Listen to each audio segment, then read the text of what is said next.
Ignition sequence start. 6, 5, 4, 3, 2, 1, 0. Liftoff. We have a liftoff.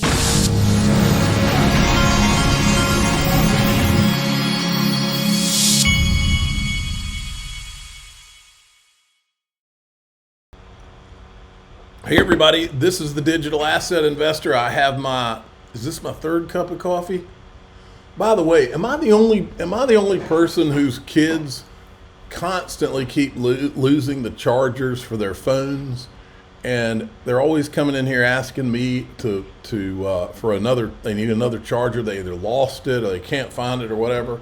Then a day ago I had ordered new chargers, a bunch of new chargers, gave one to each of my sons. My 12-year-old lost it in 24 hours. He lost it, and he's in here charging his phone on my stuff again. What in the world's going on? That can't just be at my house. Okay. By the way, my 12-year-old, who did retire from drawing people in crypto pictures, which need to be done a lot from my experience, he told me that if I told him what to draw, he would draw something. So he will come out of retirement to draw you a picture if need be. Okay, check it out. The most anticipated IPOs to watch 2025. We're in the last day of the year, and they're talking about some of the companies: Chime, Discord, Klarna, Liquid Death, Panera, Shin, SpaceX, Stripe. A lot of the ones on that list have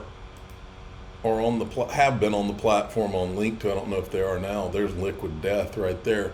And then there's another article about this. IPOs gained momentum in 2024. Next year could be even bigger. And as you go down, it says, let's look. It says here's this year's list of the top 5 IPOs by funds raised.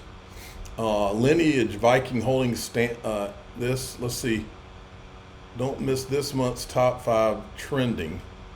I don't know what all that is, but anyway, the point is that there's a lot of people in the media now saying that 2025 could be the year of the IPO. Not just that, but mergers and acquisitions.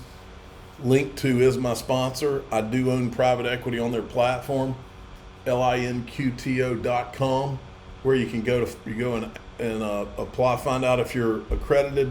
They have a quick accreditation process. Then you can fund your account and buy private equity. We're all hoping 2025 is the year of the crypto IPO merger and acquisition. You can also download the Link2 app at the App Store. Okay, look at this, Kitco News. Everybody's talking about crypto predictions. How about a gold prediction? Where's the gold price headed in 2025? Cast your vote now and share your comments below. Look, it turns out, let me hit the refresh button on this. Turns out everybody is 58.7% are expecting a $3,000 or higher gold price. Okay, this is from Good Morning Crypto. 2025 is the year America becomes pro-crypto. Watch this. Pretty good little clip. A crypto president. The crypto industry has embraced Trump. Trump has embraced the crypto industry. He really has. And we're finally seeing that kind of unlocked in a Trump embraced crypto and crypto embraced Trump.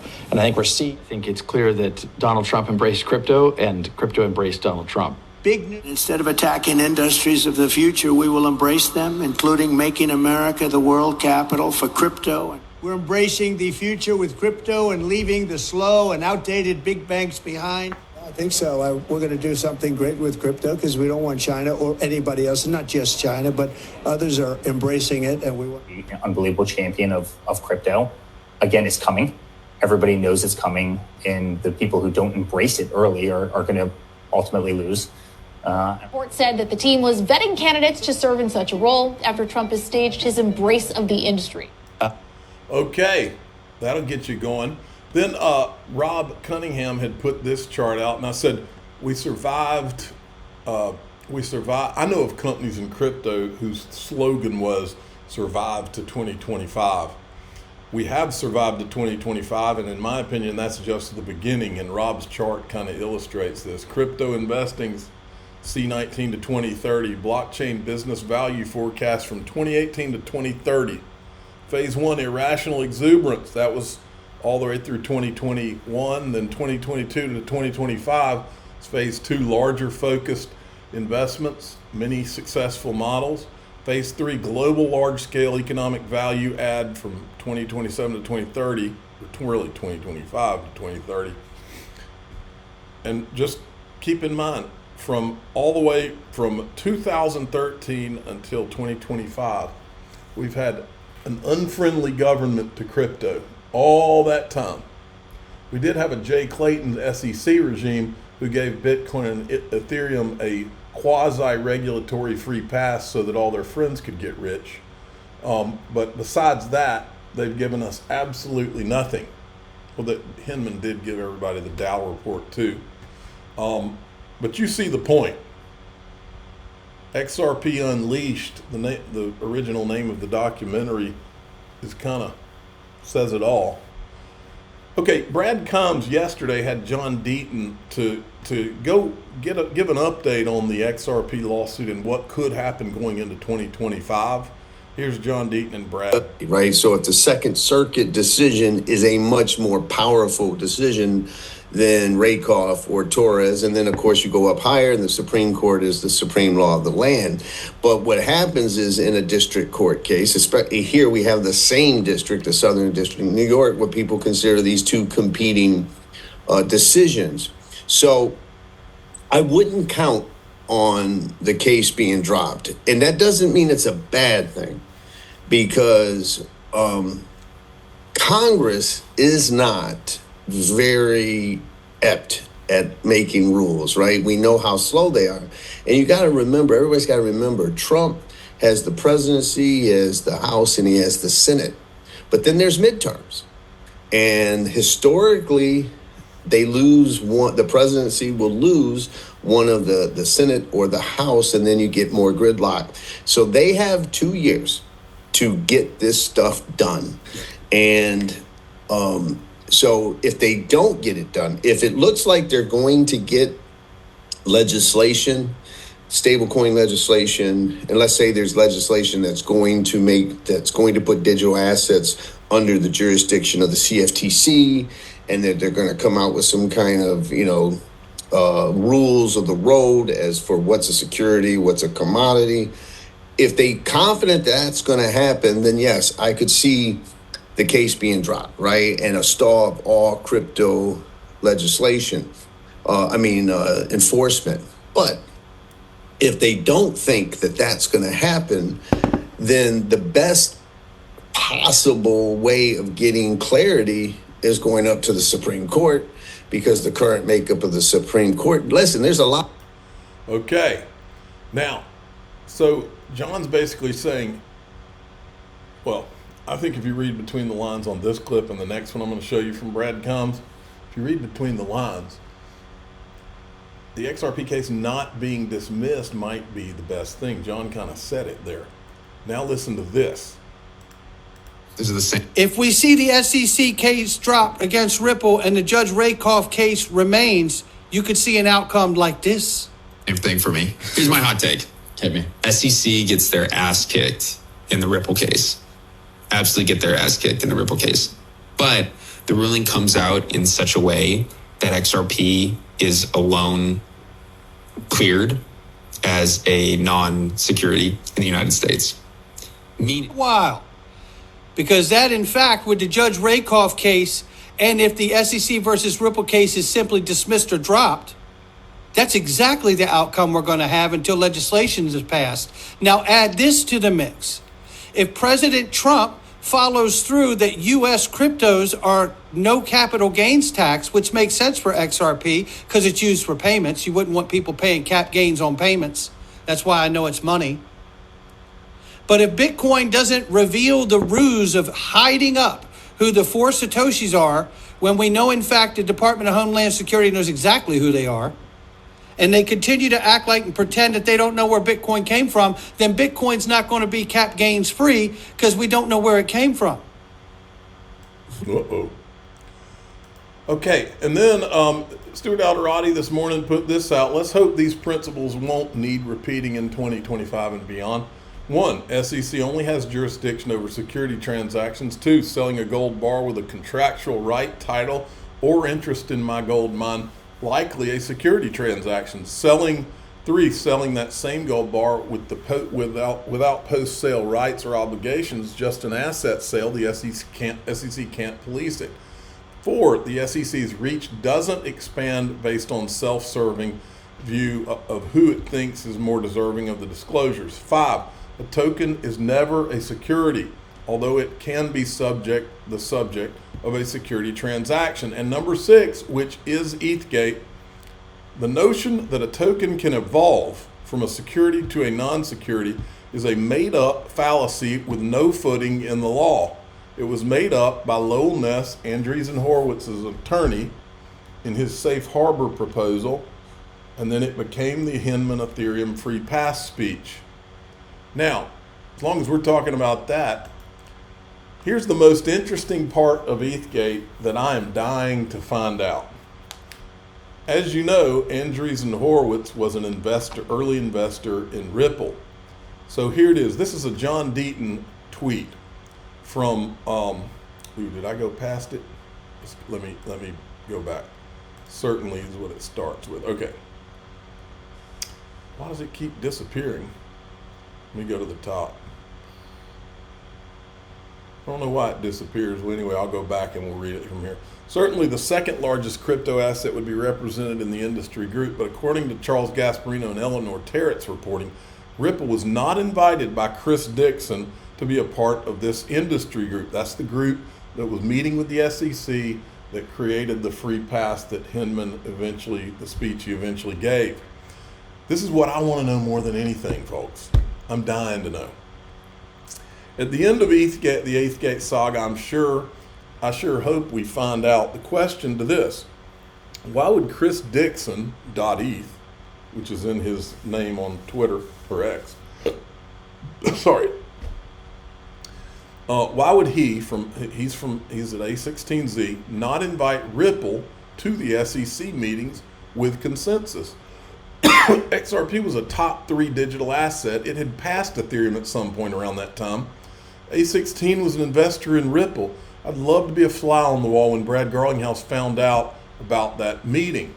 Awkward. Where's that Hinman IG report? Who is pressuring Gary not to release it? And here's the other thing, folks. Remember, A16Z and Union Square Ventures were the only 2 venture capital firms in that room. A16Z and Union Square Ventures are also limited partner. They were also limited partners at the time in Multicoin Capital. That's Kyle Samani and Tushar Jain.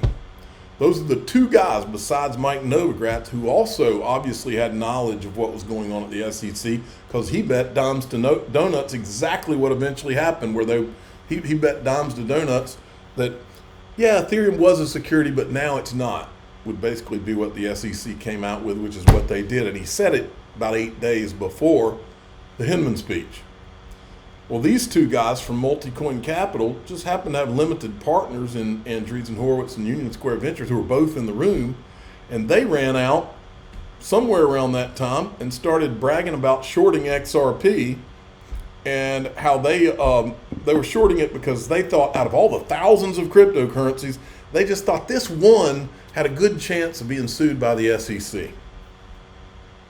I would love to understand what was going on with all A16Z, Union Square Ventures, Multicoin Capital, Galaxy Digital, Mike Novogratz. I want to know what those guys knew, when they knew it, and how they were involved in the Bill Hinman speech. That's the most interesting part of the whole thing. Look at Anthony Welfare. XRP trading volumes double Bitcoin and 10 times ETH. Happy New Year to all XRP holders, supporters, and soon-to-be investors. Total trading volumes against the one on Upbit, BitHum, and Corbit, the country's largest exchange volumes and users, top $800 million in dollar value in the past 24 hours. XRP registered over $200 million in volumes in BitHum and $600 million in Upbit, with Bitcoin trading volumes less than half of those on both exchanges. Interest in other assets such as Doge or Ether was even lower, reaching just 1/10 of the demand seen for XRP. The writing is on the wall. Look at this from the U.S. Treasury. Breaking right now, the U.S. Treasury reportedly saying it was hacked by a Chinese state-sponsored actor. It's being called a, quote, major incident. The AFP reporting that the cyber attack happened earlier this month. Treasury workstations and unclassified documents were reportedly accessed remotely. All I got to say about that is China. All right, look at this. The most viewed, I asked Grok to, what is the most viewed XRP price prediction for 2025 on X? Most viewed is the one where it's saying 8,033 in 2025. That was the Wall Street Journal thing. I showed it in my last video. Although this is an outlier compared to other predictions. More commonly, predictions range from $3 to $7 for XRP in 2025.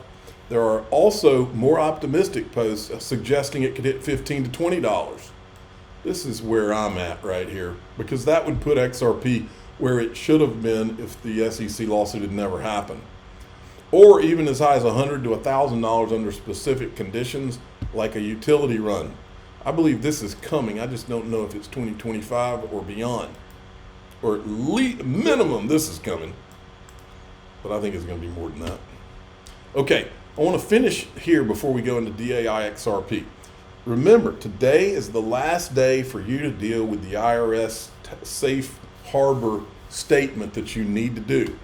This is Clinton Donnelly talking about it, and then we're going to go further into it in DAIXRP.com. Everybody should do this, even taxpayers who have not been filing their taxes on their cryptos, right? So even if you're one of them, please do this. Nothing, the safe harbor plan does not go to the IRS. Nobody knows you've done this. It's just your private records, okay? But I can really save you a world of hurt if you do this, even if you're a non-reporter, because what this allows us to do is it stops the IRS from going back to your crypto transaction records in prior years, starting with 2024 and going back into prior years. And as we all have frustrations getting those crypto records, and exchanges have closed down, the records are incomplete, they're unstable. You can't get all those records. So there's lots of holes in the data. Well, this establishes a new baseline for all your records, and we will no longer go back to those prior years to calculate your gains. So this is good for everybody. Trust me, the IRS wants you to do this, right? And as somebody who defends you in tax court, I want you to do this, right? And it doesn't take much work. Just sign up and then do the screenshot, which is Okay, so in DAIXRP.com, I'm going to show you some other resources where you can go and have a complete understanding of how this is all going to work. I'm the digital asset investor. I'm not an investment advisor. This is for entertainment purposes only. Please subscribe, hit the like button, tell your friends and family. Away we go.